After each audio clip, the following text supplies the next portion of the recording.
जय श्री कृष्णा। आज के इस वीडियो में हम सुनेंगे श्रीमद् भागवत गीता का पहला अध्याय, साथ ही सुनेंगे श्रीमद् भागवत गीता का पहला अध्याय का महात्म्य। वीडियो शुरू करने से पहले आप सभी भक्तगणों से करुण निवेदन है कि कृपया वीडियो को संपूर्ण सुने। वीडियो पसंद आए तो इसे लाइक करें, शेयर करें और कमेंट बॉक्स में जय श्री कृष्णा लिखना ना भूलें। श्रीमद् भागवत गीता का प्रथम अध्याय में अर्जुन विषाद योग का वर्णन है। तो आइए वीडियो प्रारंभ करते हैं। श्रीमद् भागवत गीता का प्रथम अध्याय का महात्म्य। श्री पार्वती जी ने कहा, भगवान आप सब तत्वों के ज्ञाता हैं। आपकी कृपा से मुझे श्री विष्णु संबंधी नाना प्रकार के धर्म सुनने को मिले जो समस्त लोक का उद्धार करने वाले हैं। हे देवेश, अब मैं गीता का महात्म्य सुनना चाहती हूँ, जिसका श्रवण करने से श्री हरि की भक्ति बढ़ती है। श्री महादेव जी बोले, जिनका श्री विग्रह अलसी के फूल की भांति श्याम वर्ण का है, पक्षी राज गरुड़ ही जिनके वाहन है, जो अपनी महिमा से सभी च्युत नहीं होते तथा शेषनाग की शैया पर शयन करते हैं, उन भगवान महाविष्णु की हम उपासना करते हैं। एक समय की बात है, मूर दैत्य के नाशक भगवान विष्णु शेषनाग के रमणीय आसन पर सुखपूर्वक विराजमान थे।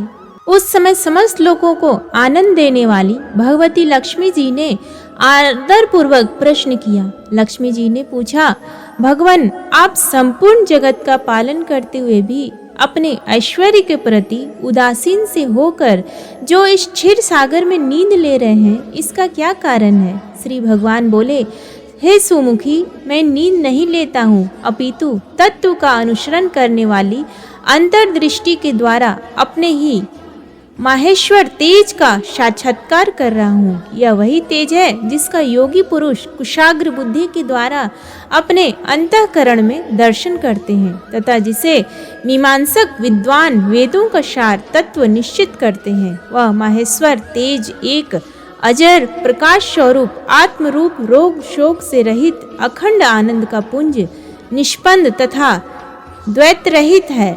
इस जगत का जीवन उसी के अधीन है, मैं उसी का अनुभव करता हूँ। हे देवेश्वरी, यही कारण है कि मैं तुम्हें नींद लेता सा प्रतीत हो रहा हूँ। श्री लक्ष्मी जी ने कहा, हे ऋषिकेश, आप ही योगी पुरुषों के ध्येय हैं। आपके अतिरिक्त भी कोई ध्यान करने योग्य तत्व है, यह जानकर मुझे बड़ा कौतूहल हो रहा है। इस चराचर जगत की सृष्टि और संहार करने वाले स्वयं आप ही हैं। आप सर्वसमर्थ हैं। इस प्रकार की स्थिति में होकर भी यदि आप उस परम तत्व से भिन्न हैं, तो मुझे उसका बोध कराइए। श्री भगवान बोले, हे प्रिय, आत्मा का स्वरूप द्वैत और अद्वैत से पृथक, भाव और अभाव से मुक्त तथा आदि और अंत से रहित है। शुद्ध ज्ञान के प्रकाश से उपलब्ध होने वाला तथा परमानंद स्वरूप होने के कारण एकमात्र सुंदर है। वही मेरा ईश्वरीय रूप है। आत्मा का एकत्व ही सबके द्वारा जानने योग्य है। गीता शास्त्र में इसी का प्रतिपादन हुआ है। अमित तेजस्वी भगवान विष्णु के ये वचन सुनकर लक्ष्मी देवी ने शंका उपस्थित करते हुए कहा, हे भगवान, यदि आपका स्वरूप स्वयं परमानंदमय और मन वाणी की पहुँच के बाहर है, तो गीता कैसे उसका बोध कराती है? मेरे इस संदेह का निवारण कीजिए। श्री भगवान बोले, हे सुंदरी, सुनो, मैं गीता में अपनी स्थिति का वर्णन करता हूँ। क्रमशः 5 अध्यायों को तुम 5 मुख जानो, 10 अध्यायों को 10 भुजाएं समझो तथा 1 अध्याय को उदर और 2 अध्यायों को दोनों चरण कमल जानो। इस प्रकार यह 18 अध्यायों की वांग्मय ईश्वरीय मूर्ति ही समझनी चाहिए। यह ज्ञान मात्र से ही महान पातकों का नाश करने वाली है। जो उत्तम बुद्धि वाला पुरुष गीता के 1 या आधे अध्याय का अथवा आधे या चौथाई श्लोक का भी प्रतिदिन अभ्यास करता है, वह सुशर्मा के समान मुक्त हो जाता है। श्री लक्ष्मी जी ने पूछा, हे देवी, सुशर्मा कौन था, किस जाति का था और किस कारण से उसकी मुक्ति हुई? श्री भगवान बोले, प्रिय सुशर्मा बड़ी खोटी बुद्धि का मनुष्य था। पापियों का तो वह शिरोमणि ही था। उसका जन्म वैदिक ज्ञान से शून्य और क्रूरतापूर्ण कर्म करने वाले ब्राह्मणों के कुल में हुआ था। वह न ध्यान करता था, न जप, न होम करता था, न अतिथियों का सत्कार। वह लंपट होने के कारण सदा विषयों के सेवन में ही लगा रहता था। हल जोतता और पत्ते बेचकर जीविका चलाता था। उसे मदिरा पीने का व्यसन था तथा वह मांस भी खाया करता था। इस प्रकार उसने अपने जीवन का दीर्घ काल व्यतीत कर दिया। एक दिन मूढ़बुद्धि सुशर्मा पत्ते लाने के लिए किसी ऋषि की वाटिका में घूम रहा था। इसी बीच में काल रूपधारी काले सांप ने उसे डस लिया। सुशर्मा की मृत्यु हो गई। तदंतर वह अनेक नरकों में जा वहां की यातनाएं भोगकर मृत्यु लोक में लौट आया और वहां बोझ ढोने वाला बैल हुआ। उस समय किसी पंगु ने अपने जीवन को आराम से व्यतीत करने के लिए उसे खरीद लिया। बैल ने अपनी पीठ पर पंगु का भार ढोते हुए बड़े कष्ट से 7-8 वर्ष बिताए। एक दिन पंगु ने ऊंची स्थान पर पहुंच देर तक बड़ी तेजी के साथ उस बैल को घुमाया। इससे वह थक कर बड़े वेग से पृथ्वी पर गिरा और मूर्छित हो गया। उस समय वहां कौतूहलवश आकृष्ट हो बहुत से लोग एकत्रित हो गए। उस जन समुदाय में से किसी पुण्यात्मा व्यक्ति ने उस बैल का कल्याण करने के लिए उसे अपना पुण्य दान किया। तत्पश्चात कुछ दूसरे लोगों ने भी अपने अपने पुण्यों को याद करके उन्हें उसके लिए दान किया। उस भीड़ में एक वेश्या भी खड़ी थी। उसे अपने पुण्य का पता नहीं था, तो भी उसने लोगों को देखा देखी उस बैल के लिए कुछ त्याग किया। तदंतर यमराज के दूत उस मरे हुए प्राणी को पहले यमपुरी में ले गए। वहां यह विचार कर कि यह वैश्या के दिए हुए पुण्य से पुण्यवान हो गया है, उसे छोड़ दिया गया। फिर वह भूलोक में आकर उत्तम कुल और शील वाले ब्राह्मणों के घर में उत्पन्न हुआ। उस समय भी उसे अपने पूर्व जन्म की बातों का स्मरण बना रहा। बहुत दिनों के बाद अपने अज्ञान को दूर करने वाले कल्याण तत्व का जिज्ञासु होकर वह उस वैश्या के पास गया और उसके दान की बात बतलाते हुए उसने पूछा, तुमने कौन सा पुण्य दान किया था? वैश्या ने उत्तर दिया, वह पिंजरे में बैठा हुआ तोता प्रतिदिन कुछ पढ़ता है, उससे मेरा अंतःकरण पवित्र हो गया है, उसी का पुण्य मैंने तुम्हारे लिए दान किया था। इसके बाद उन दोनों ने तोते से पूछा। तब उस तोते ने अपने पूर्वजन्म का स्मरण करके प्राचीन इतिहास कहना आरंभ किया। शुक बोला, पूर्व जन्म में मैं विद्वान होकर भी विद्वता के अभिमान से मोहित रहता था। मेरा राग द्वेष इतना बढ़ गया था कि मैं गुणवान विद्वानों के प्रति भी ईर्ष्या भाव रखने लगा। फिर समयानुसार मेरी मृत्यु हो गई और मैं अनेकों घृणित लोकों में भटकता फिरा। उसके बाद इस लोक में आया। सद्गुरु की अत्यंत निंदा करने के कारण तोते के कुल में मेरा जन्म हुआ। पापी होने के कारण छोटी अवस्था में ही मेरे माता पिता से वियोग हो गया। एक दिन मैं ग्रीष्म ऋतु में तपे मार्ग पर पड़ा था। वहां से कुछ श्रेष्ठ मुनि मुझे उठा लाए और महात्माओं के आश्रम के भीतर एक पिंजरे में उन्होंने मुझे डाल दिया। वहीं मुझे पढ़ाया गया। ऋषियों के बालक बड़े आदर के साथ गीता के प्रथम अध्याय की आवृत्ति करते थे। उन्हीं से सुनकर मैं बारंबार पाठ करने लगा। इसी बीच में एक चोरी करने वाले बहेलिये ने मुझे वहां से चुरा लिया। तत्पश्चात इस देवी ने मुझे खरीद लिया। पूर्व काल में मैंने इस प्रथम अध्याय का अभ्यास किया था, जिससे मैंने अपने पापों को दूर किया है। फिर उसी से इस वैश्या का भी अंतःकरण शुद्ध हुआ है और उसी के पुण्य से द्विज श्रेष्ठ शर्मा भी पाप मुक्त हुए हैं। इस प्रकार परस्पर वार्तालाप और गीता के प्रथम अध्याय के महात्म्य की प्रशंसा करके वे तीनों निरंतर अपने अपने घर पर गीता का अभ्यास करने लगे। फिर ज्ञान प्राप्त करके वे मुक्त हो गए। इसलिए जो गीता के प्रथम अध्याय को पढ़ता है, सुनता है तथा अभ्यास करता है, उसे इस भवसागर को पार करने में कोई कठिनाई नहीं होती। अथ प्रथमो अध्याय। धृतराष्ट्र उवाच।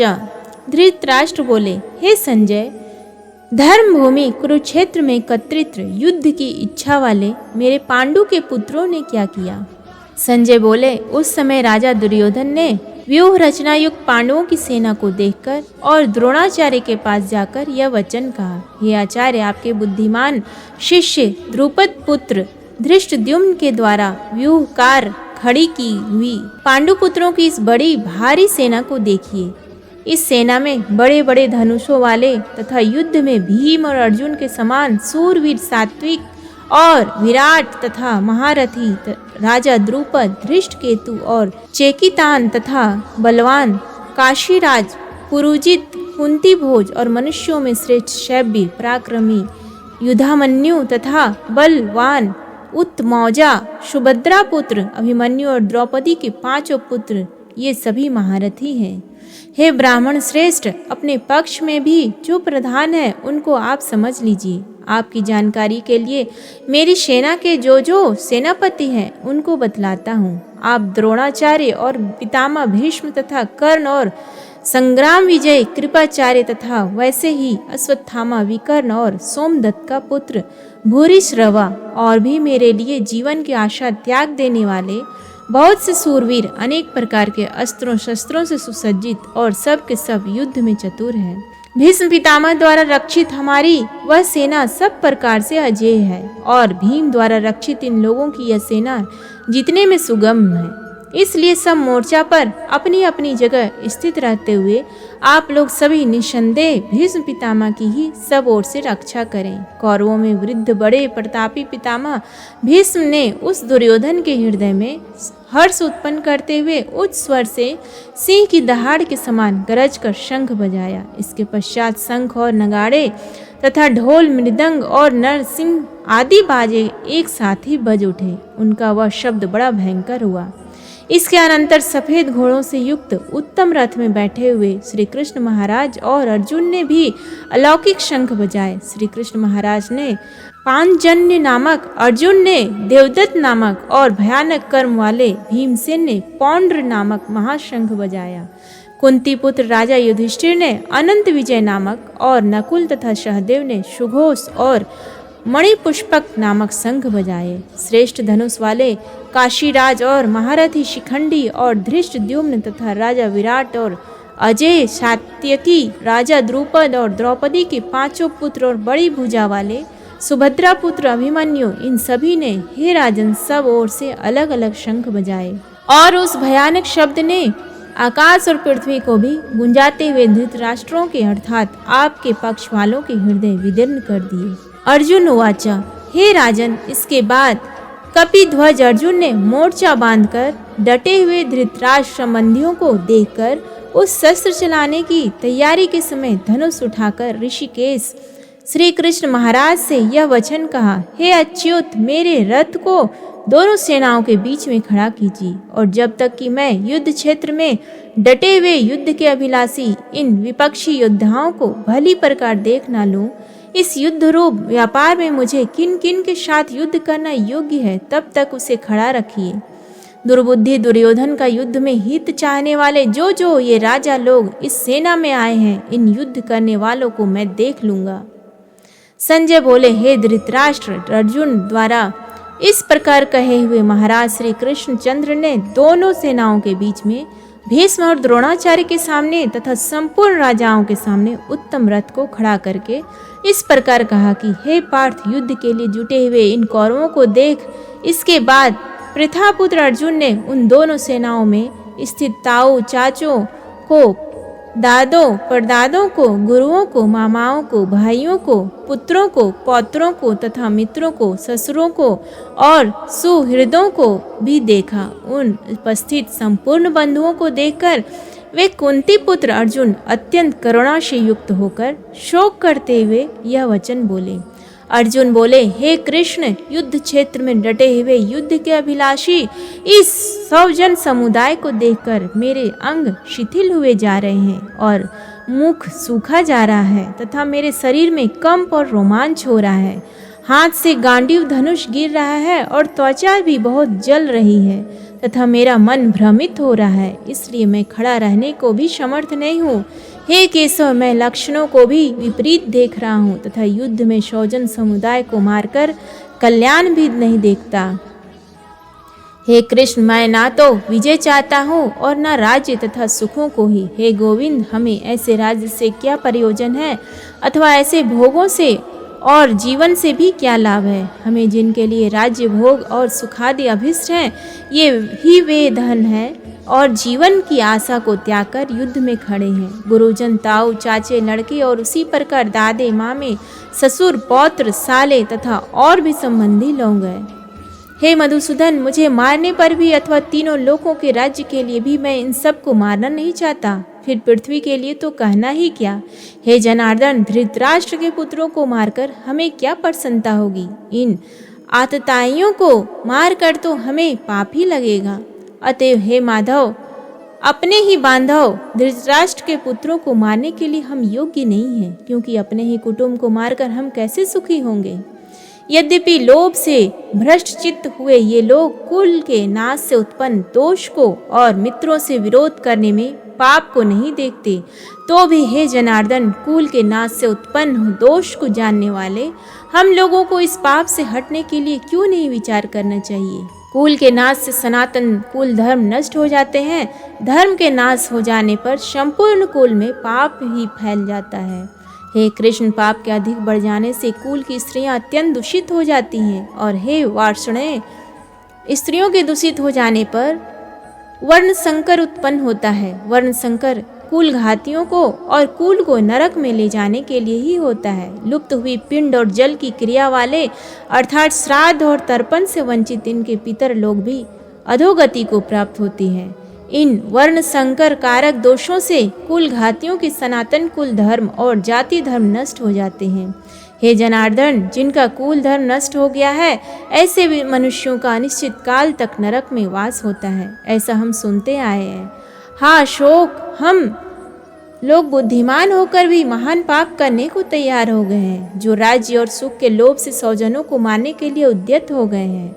यदि मुझ शस्त्र रहित और सामना न करने वाले को शस्त्र हाथ में लिए हुए धृतराष्ट्र के पुत्र रण में मार डाले, तो वह मारना भी मेरे लिए अधिक कल्याणकारी होगा। संजय बोले, रणभूमि में शोक से उद्वित मन वाले अर्जुन इस प्रकार कहकर वाण सहित धनुष को त्याग कर रथ के पिछले भाग में बैठ गए। इस प्रकार उपनिषद, ब्रह्म विद्या तथा योग शास्त्र रूप श्रीमद् भागवत गीता के कृष्ण अर्जुन संवाद में अर्जुन विषाद योग नामक प्रथम अध्याय संपूर्ण हुआ। प्रेम से बोलिए भगवान श्री कृष्ण की जय। धन्यवाद।